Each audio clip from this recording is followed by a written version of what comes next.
Hey everybody, this is your guy on the road.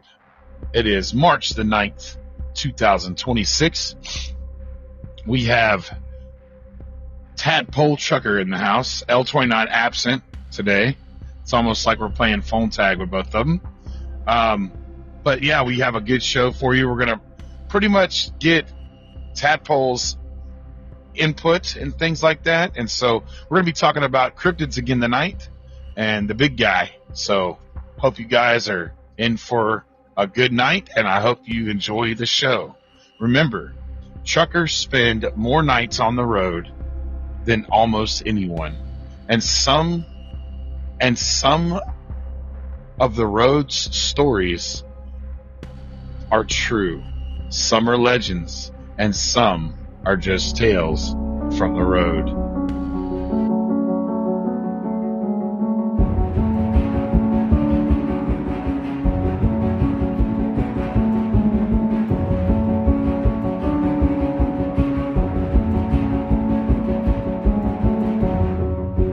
Welcome to the show tonight. Tadpole Trucker in the house. How you doing, buddy? I'm doing good. Just trucking along as usual. Right on. I know you caught a little bit of the podcast the other night when we were talking about the cryptids and stuff like that. And we were talking about Bigfoots, and you had a Bigfoot that you wanted to bring up. So let's just jump right in and let's just start talking about this Alabama creature that you were going to bring up at the show. What were you looking up? That you're going to have a little bit more research later on, but let's just touch the tip of it. What's this cryptid that you were talking about? It's called the Alabama White Thing. It's a legendary hair-covered cryptid. It's almost 7 to 8 foot tall. It moves really, really fast. It has glowing eyes that inhabits the woods of northern Alabama, which is actually where I'm up tonight. I'm up here near Florence, Alabama. It was first sighted back in the 1940s, all the way to the 2000s. It's almost, a lot of people describe it as an albino Bigfoot and or a screaming phantom.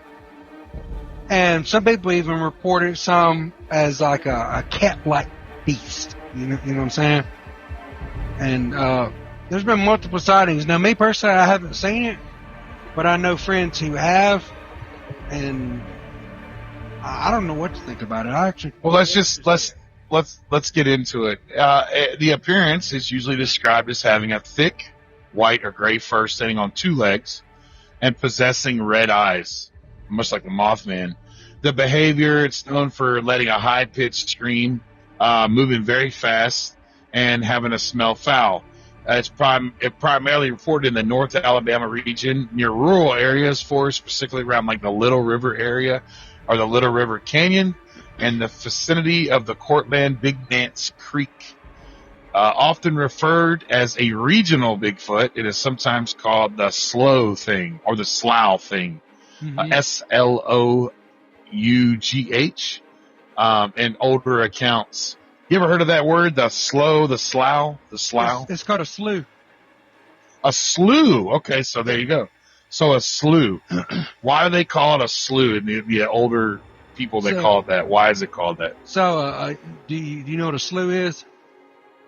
A slough is almost like a swamp almost, but it's full of tall weeds and stuff. It's usually found out in grass. So we call those bogs in Florida. Yeah. It's almost the same thing, but it's really, you can't see there's water there a lot of times because it's just so thick of weeds. They call it a slough. Right. Okay. So the origins of this thing gained traction in 1970 following reported sightings. And you're saying about the 40s too, or what was the dates you gave on that? From what I've researched, just between the 40s and the 2000s is when the most sightings have been seen. Okay, yeah. So the thing that is scary to me is it sounds like a variation of a Bigfoot that we talked about before. Like when we were talking on the last show, we were talking about the sheep squatch in West Virginia. And this thing supposedly has ram horns and quills, and it's very evil. evil sounding creature. We were talking about crossbreeding and stuff. Is this maybe a juvenile, or it's been around, so it has to be more than, it's got to be something like an adult or a variation of the Sasquatch, do you think, or do you think it's its own separate, totally different species? I think it could be a mutation from some of the other entities that we've talked about and things we haven't talked about. I believe that it could be its own little mutation from it. It has some of the characteristics of everything else, but it was born of evil and things that these other things possess and put off. You know, I don't think it's its own thing. Entity, right? Yeah. Well, when we were talking about Bigfoot, we kind of left off with a Gimli Patterson film, the mecca of all Bigfoot footage. What I also pointed out, if you use modern technology, you can see the breasts on this thing. We brought up LiDAR before, the new LiDAR technology, and you're able to see these creatures. Camouflage. These creatures, especially the albino one, these creatures have an uncanny ability to mimic sounds. They have an uncanny ability to hide in the woods. They have an uncanny ability, like you're driving.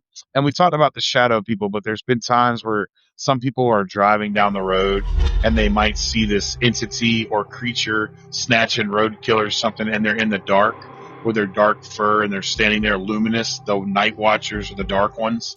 Sasquatch itself has many variations, and I was talking about a story where there was a dancer, and the Sasquatches used to dance with humans, and then one of them got killed. So that was the last show, but I do have to digress back to that show and say that maybe these regional Bigfoots are in fact interbred species.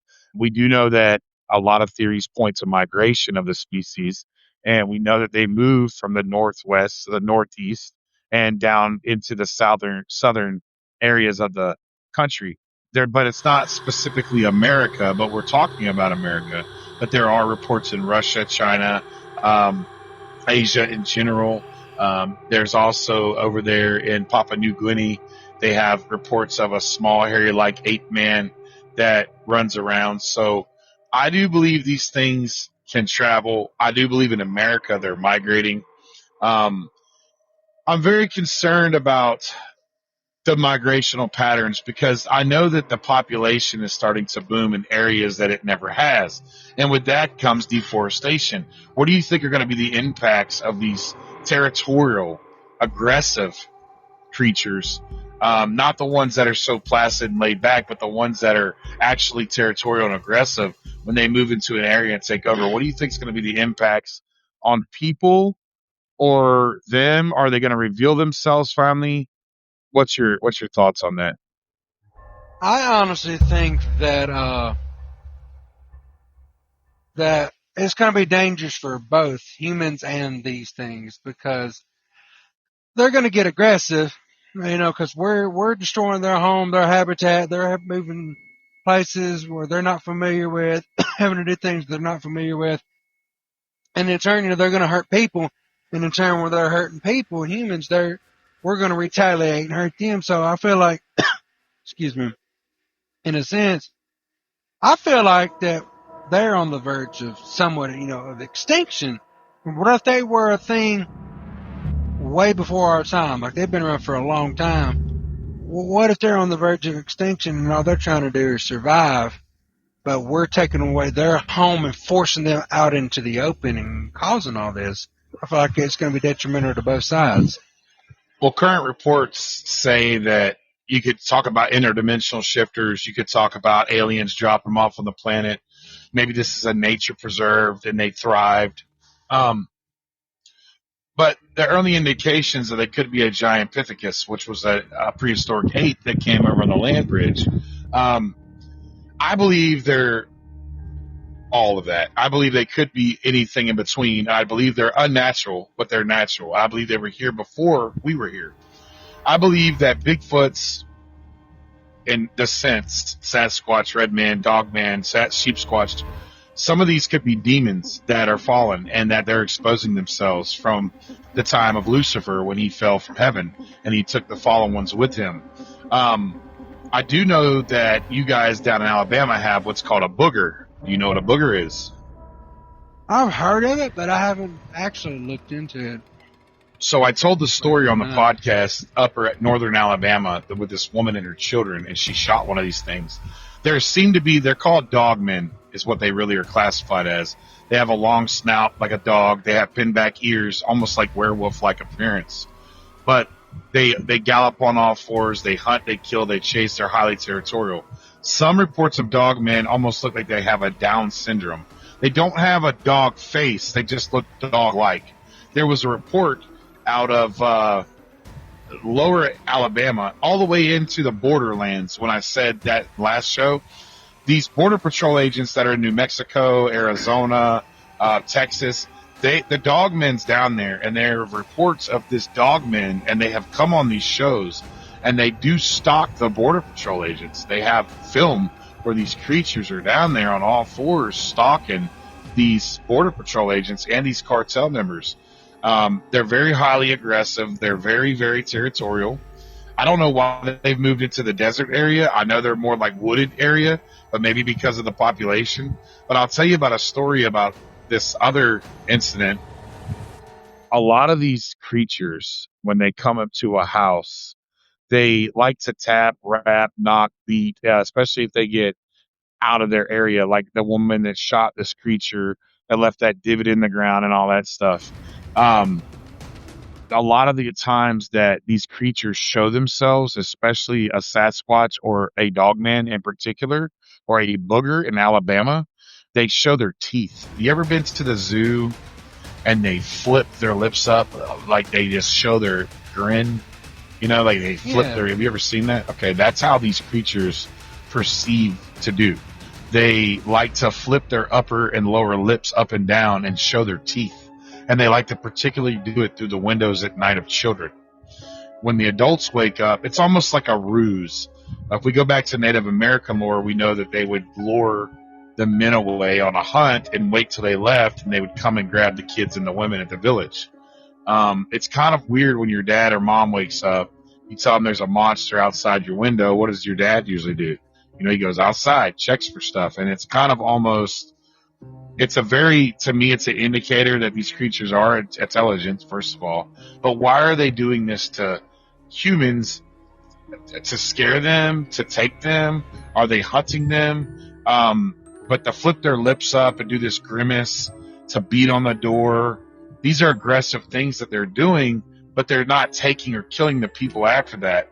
The Siege of Hanoi is a famous thing. You could look at that up. Where these creatures attack these humans attack the creatures, and they kind of fought for a couple of days, and they could never see them. They were in the wood line. Why do you think these creatures, now we know it's an aggressive act by great apes to do that, or it's a sign of dominance, but why do it in the window? Why tap on the window? Why wake up at night? Now, mind you, some of these windows are 7 feet in the air. All right, I'm going to leave you with that. A 7 foot, 6 foot and a half foot tall window. We're talking, if I'm 6'3", I'd have to be another 2 or 3 inches to look in there with my face, first of all.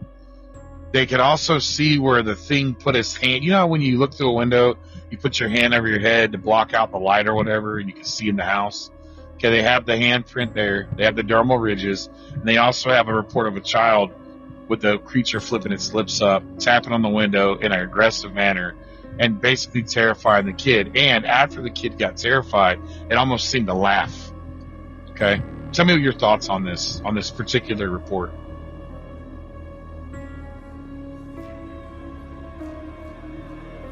What do you think about that right there? Go. I think it's kind of disturbing. You know, you see these videos on social media about this type of stuff or something that you don't understand looking through a window. And I think it's like you said, a ruse. Like they did back in the Native American times. You know, child says, "Daddy, there's a monster outside." And the man goes outside to check it out, you know, men being protectors. And then that thing gets the man, and then they go back in and get the kids. And You know, what if they're working together? You know, that's something else I've thought about. What if the Dogman's working with skinwalkers or something like that? They all work together to get a meal. That's been on my mind here the past couple nights. Well, let's elaborate on that. Where is that information coming from? As in, what do you believe on that level? Well, we know that Sasquatch side yells, screams, piercing noises. What is your thoughts on this particular cryptid? Is he using skinwalkers?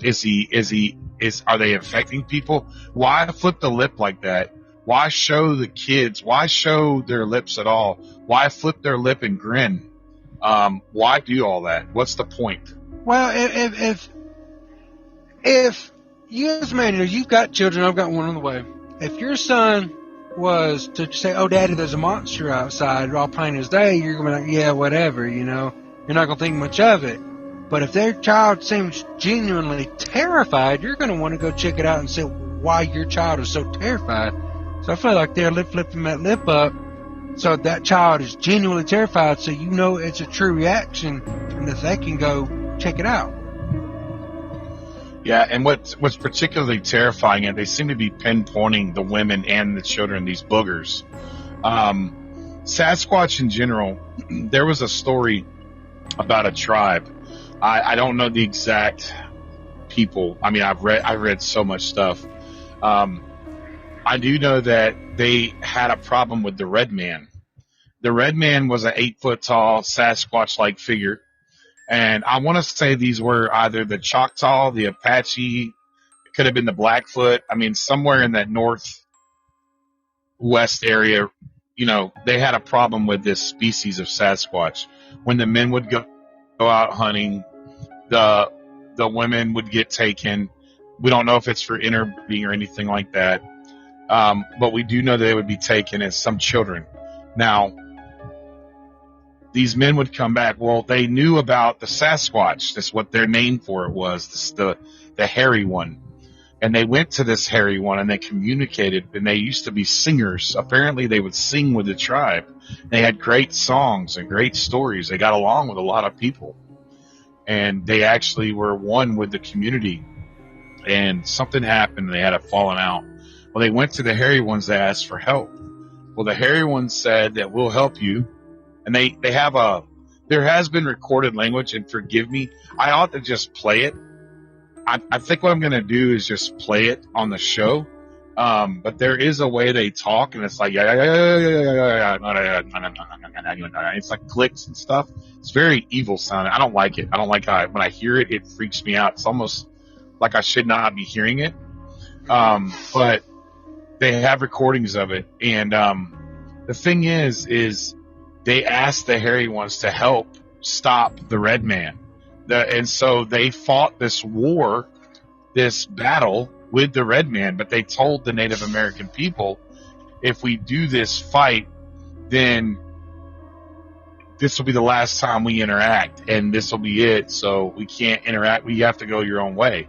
And it just brings me back to like J.R. Tolkien and Lord of the Rings. Well, why would you even bring that up? Do you remember how he said that the time of elf is over in his book, and the elves were leaving, and they were leaving the shores for man to decide their fate and all that stuff? Uh-huh. It's almost like people that were older knew of these stories, and they wrote about it. Like when you hear modern books, they're based on modern stories, and they put older renditions on them, correct? It's almost like people knew about this kind of stuff. This story went through generations. Native American people did not have a written language, and they used their storytelling as a way to pass down knowledge. I don't know if you know that about most Native American tribes. They use their storytelling to talk their history. Okay, that's how they keep their history. And so this story was passed down, and for all I know, somebody heard it. J.R. Tolkien got wind of a rendition of it and wrote this in his book. I know that's a stretch, but these stories of these creatures fighting each other, fighting alongside humans, it almost reminds me of the Anunnaki that Richard was telling me about in Egypt, or the Sumerian people that worship those great aliens. It's kind of a scary thing to think about, that these watchers or these creatures have been in these woods, the dark ones or the shadow figures, not the shadow people. And they're watching us and they're guiding us or whatever they're doing, but they choose to interact with humans as they choose. Like they will reveal themselves, but it's at their time. And that's very reminiscent of, when do you think these creatures are going to actually reveal themselves? Is Dogman getting out of control? Is the booger? What's this creature that you brought up tonight? What's it called again? The white thing. The white thing. Thang. The slew. And the slews. Do you think that these things are about to get a reckoning from these other creatures? Because who can physically fight something besides something that's the same size? I.e., you have other creatures that have fought and passed. And have you ever seen two bears fight and all? Well, what's your thoughts on all that specific stuff? You know, like, what do you think about the red man, I think it's just kind of crazy and hard to imagine them helping people back at, when that stuff was going on. It's just almost too good to believe, but then part of you starts wondering, how much of it really is true, and it makes you want to dive even deeper into it, because why would it go from helping us to something turning against us and turning into something totally different? Well, why won't they reveal themselves to us in a further capacity anymore? What did happen? I know that the legends about the singers and the dancers, but I do have an audio recording I want you to hear. I would like you to listen to this. This is a guy that goes to parabolic mic. He sneaks out to the woods. I have many recordings. This guy got this snippet. This is more like, I think these are juveniles, but you're going to hear, and he's got the video footage of this as well. This is not at a zoo or anything. This is 100% legit in the forest at night. And this is that weird, that crazy language that I told you these things had. And you're going to hear the guy talking back to him. But just listen to this and tell me what you think, okay? I just want to talk to this. Something actually bad.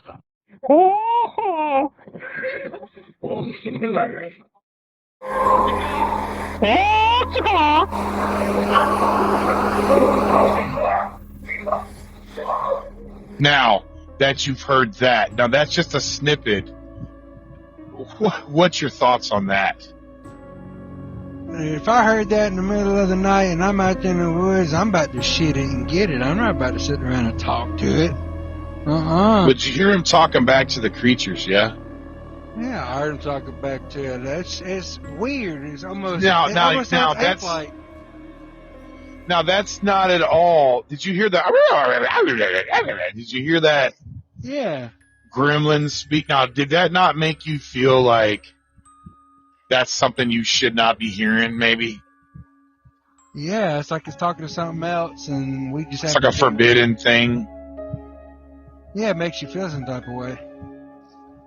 Yeah, I don't like that. Like, that right there is, it's just really, I don't know. There's other ones that go, yeah, the older ones. I will play some more snippets of those language. This guy, he's a very famous dude. I'll get his name. Oh, hello. Somebody got the air horn blown on him. There's a famous name. There's a famous thing about this, but that right there to me is further proof that these cryptids, now those might not be, see, the other thing, these Sasquatch experts, okay, people like me that go out there and go a little crazier, they go out there and they don't even know what they're listening to. For all they know, that might not be Sasquatch. That could be a skinwalker. That could be a moth. I mean, it could be anything, right? They're listening and recording. They've acknowledged it. Well, and what I'm saying is how does he know that I get that a lot of people think, oh, I got a Sasquatch on film, or I've got this on film, or I've got this on a parabolic. What if it's not Bigfoot that they're hearing? What if that's something totally different? Yeah, as far as I know. You know? Yeah. And that's what scares me. Have you ever heard about the missing 411? I With don't think a guy I named have. David Paladine, I think. Okay. That's So, weird. do you remember when I told you how these creatures snatch people? Yeah. Not all of them, but some of them. Okay, I'm going to tell you a story. I'm going to tell you a tale from the road. Picture about the 60s. A family goes up to the National Forest up in Washington State area in the upper Northwest. They're up there having a family picnic. It's a guy, a woman, and 2 children. They're at a campground or at a picnic ground, and they're having a picnic in the National Forest. They see the child, and they see the other child, their brothers. They're playing hide and seek right there at the campground. Now, picture a campground. You walk in, you've got them, the national park campgrounds. I don't know if you've ever seen them, but you know how they've got like the bark on the ground and it's all nice. And imagine this is the 60s when things were really taken care of. You got the picnic table and the grill, and you got the whole little area. There's not many places to just run off and hide, but you have the little wooded area around your campsite or whatever. But this is a thicker area, so you can't really see the other sites, but they're all in that general closed-in area. Well, the kid was wearing a yellow raincoat and yellow rain shoes and smocks. They used to sell these whole suits for kids back in the day. Well, they're playing hide and seek, and the dad is watching the 2 children. He's having fun. He's cooking on the grill, and he sees the kid go behind a tree and hide. And he knows his brother's not going to find him, and he's just giggling about it. Well, about, I don't know, a couple minutes went by, maybe 10 minutes, and they're talking amongst adults because another couple adults arrived because they're all going to have a little get-together there at the campsite. And the brother comes up to the dad and says, "Dad, I can't find such and such. I don't know where he's at." And he's like, "Oh, well, he's behind the tree." "Well, no, he's not back there. I do see his shoe." "What?" So he runs back behind the tree, and his shoe is there, a little yellow shoe. Now, this kid's probably about 6 years old. Once again, another young child. The other child's about 7 or 8. Well, the panic ensues. Well, all the adults that are at the site, they start immediately looking for the kid. How far could he have gotten in 8 minutes? There's no ravine nearby. There's no river nearby. It's just woods, okay? And it's right there. And the kid's literally like 4 or 5, 6 years old, okay? They cannot find this kid. Well, seconds turn to minutes, minutes turn to hours, hours turn to a little bit too long. So they immediately run to the call box. They call the rangers. The rangers get there and immediately go into missing protocol. They start scouring. They got walkie-talkies. They're scouring the area. They cannot find this child. They don't know what. Now it's getting to be nighttime.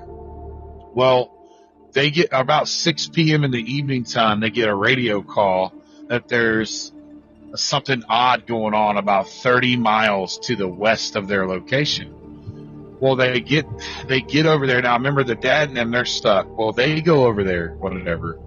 They get in their Jeeps and stuff, and they drive over there. And they see this woman who's very distraught. And they're very terrified or whatever. And the woman is a campground person, and she's a patron. They're like, what happened? What happened? I saw this kid scaling these rocks. It was like scaling the mountain. And it was a little kid, but it was like on the back of a kid. And they were like, what? Like, there is a report of, and this is all written down. This is actual Freedom of Information Act. You can actually pull this report. There was this kid on the back of a cryptid. I call it a cryptid, of a creature. And it was holding its neck as the creature was scaling this rock 30 miles from the original spot of the abduction. The kid was wearing a full-on rain suit. That's what stood the kid out in the distance to the campgoer. And she even pointed out that the kid was missing a shoe. Now, that raised red flags. So now they're thinking there's a person involved. So we're talking within 4 hours, from 3 o'clock to 6 o'clock is when they heard this report. And so even if it happened, I think the first incident happened around 10 a.m., okay? So from 10 to 6 p.m., this happened at 5 when the rock face, 11, 12, 1, 2, 3, 4, 5.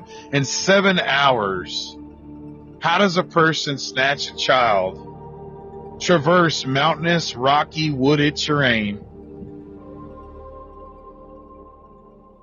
30 miles, because it's not a straight line, and climb this rock face with his child? Well, they go up to the area and they don't find anything. Well, they get the hounds out and everything out. At this point, guess who they call, Tadpole? If you're still, I know you're muted. Do you know who they call at this point, brother? They call the National Guard. Who do they call? The National Guard. So the National Guard comes in the area. All right. How about, this is the most chilling thing. 60 to 70 miles from that spot, they go to a riverbed on the bank and they find a folded, garbed up, it's not really folded per se, but it's kind of laid there, the kid's clothes. The whole raincoat, the other shoe, the hat, all the kid's clothes except for his underwear are laying there about 70 miles away the next day when the National Guard gets involved. And you're talking 70 miles in 24 hours on foot to get to this riverbed where this kid's clothes are dropped off. So what's your thoughts on that? I think it's crazy. It's mind-boggling that he got that far. What got him that far? What caused all this stuff? What transpired there? Well, how did a human being grab a kid 24 hours prior, sneak through the woods unnoticed, go across a rock face, get to a riverbed 70 miles away, take the kid's clothes off and go? What's up with that? How does a human being do that? They don't. That's not even possible. Not even for a freaking super soldier. I mean, Now these reports come in when it rains before and after. I think they're using the storms as it might be a coming, like a omen, and also in these national forests, I also believe they're using it to mask because these are safe zones, right? Because nobody can build there. I think they're using it to mask their movements. They could be the rain to mask their scent and smell where the hounds can't track them. And then another thing, this isn't the first report of clothes being missing on people and other people being taken and their clothes being left right there where they were taken or after. Not to mention the rain and also the national forest. If you Google this, and this is not a lie, if you go up to any national park and try Freedom of Information Act and you ask them how many people have gone missing, they'll say none. That's why this guy named David, he used to be an FBI guy, he made this thing called the Missing 411 because all the national forests do not report missing people. Did you know that? I did not. That's kind of screwed up. It's weird. It's not right. They understand people go backpacking, hiking, they go missing, but they're not missing. They don't consider them missing. And we do have reports of people dying in the woods and getting found 20, 30 years later, 10 years later. But these people are getting taken. They're also getting their clothes stripped, and they're also being taken. Why are they stripping their clothes? There's no blood or anything. Why are they taking their clothes off? I don't know. That's actually a very good question. I don't know. Maybe we should dig deeper. Well, a lot of people believe that they take the clothes because they're going to interbreed them, either raise the kid for their own feral wild people. They're going to interbreed them, or like, for instance, an 80-year-old man, and the same thing happened to him before in a national forest by a lake up there in the upper Oregon area. They found his clothes. We don't know why they take the clothes off. We don't know why there's no blood on the scene. We don't know why there's no kill there. Because they could easily, if they're this sentient, can they not make it look like a wild animal did it? Obviously. Yeah. There's something deeper there. Give me your thoughts on that. Go ahead and really go in. I want your real thoughts on why they take the clothes. Why are they snatching children? Why are they snatching old people? They're not snatching the in-between. They're snatching young kids or very old people at these national forests. I feel like, excuse me, like you said, they're using the young kids to interbreed and raise and start from young They, it's like we feel wild game. We like the younger deer because they got the most tender meat. The older deer, they usually have the tougher meat. And they may be kidnapping the older folks just for the fact that they need, some kind of meat or something to keep them going and long enough to build up what they're trying to build up. Or are they snatching the younger ones to raise them as their own, to interbreed them in their population, and using the older ones so they could kind of use, like, you get snatched by these creatures, you don't know their language, or maybe we do, and we just don't know we do. But the fact that they're using the older ones to, like, raise the younger ones until they don't need them anymore, maybe they need to familiarize themselves, like, oh my gosh, there's a human being, that's a grandma figure, I trust her. Is that maybe a thing? That could be. Preyed on people's weaknesses and comforts too at the same time. And why are they taking the clothes? What's the point of that? I think it's for a scent thing. I think it's so they can't be tracked in the woods with the dogs. But think about this. I mean, if it's a scent thing, the dogs, the person sits on them clothes. So now wherever the person's walking or whatever that person rubs, even though it's on the back of this creature, the dogs can still track that scent. But the creature is scaling mountains and stuff, so it's obvious that they're not touching and rubbing trees here. And the clothes do give off a scent, and they do linger longer because you're wearing your clothes all day, you're sweating and stuff in your clothes, right? So it's like, I think they're doing that I don't know why. But that's a serious report, and it happens before and after storms. And the National Guard gets hit up, and they're like, doing training missions, and they're telling them, hey, when we go in these woods, you might encounter blah, blah, blah, don't engage. Why are they telling the National Guard this stuff? Not to mention Mount St. Helens and stuff like that. It's very odd. It's very odd. We're going to have more shows into this missing. I would love to really get into the missing 411. I think it's a very cool thing to talk about. Thousands of people go missing in national forests every year. If you go to a national forest and you think you're safe, Yellowstone, Ocala, Tombigbee, all these national forests are all populated with these cryptids. And I believe that the American government knows that they're populated and they're watched and stuff like that. A lot of people even get run off in there while they're trying to communicate with these species. They'll bring groups in, they pay their way, they're not getting paid to be there, and they'll go to try to contact these cryptids, and they'll get run out by the federal government.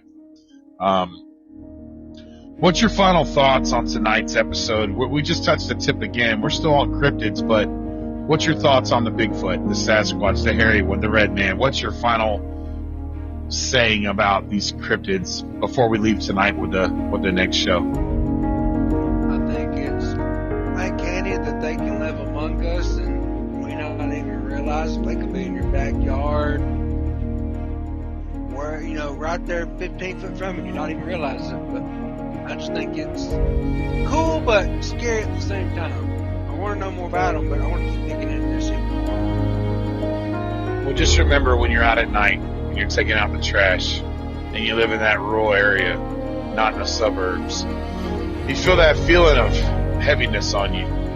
Just remember, it might be a watcher, or a hairy one, or a red man. It could be anything encroaching on your territory. Guys, you're listening to Tales from the Road, real truckers, real highways, and the thing people see, and the things we talk about when the rest of the world is asleep. I'd like to thank you guys for being part of this show. It's been a great one. We're just on these cryptids right now. We're hitting them. We have many things to talk about. This is just the tip of the iceberg. Remember, guys, you can hit us up at yourguyontheroad@gmail.com, talesfromtheroadmedia@gmail.com. What's yours, Tadpole? Tadpole Trucker at gmail.com. Tadpole Trucker. That's right. You guys can, you guys can hit us up at Tadpole Trucker at Gmail as well. Check out the Facebook page. It's Tales from the Road Media Facebook group. On Your Guy on the Road, I've been putting snippets of the podcast. We'd love to have you on the show. I could change your name or whatever, but this isn't just the paranormal, the demonic, the cryptid, the ghost, the UFO. This is the whole ball and chain, guys. We are trying to tell you the truth is out there. Be vigilant, be aware. Until next time, this has been Your Guy on the Road saying survive and stay alive. Peace.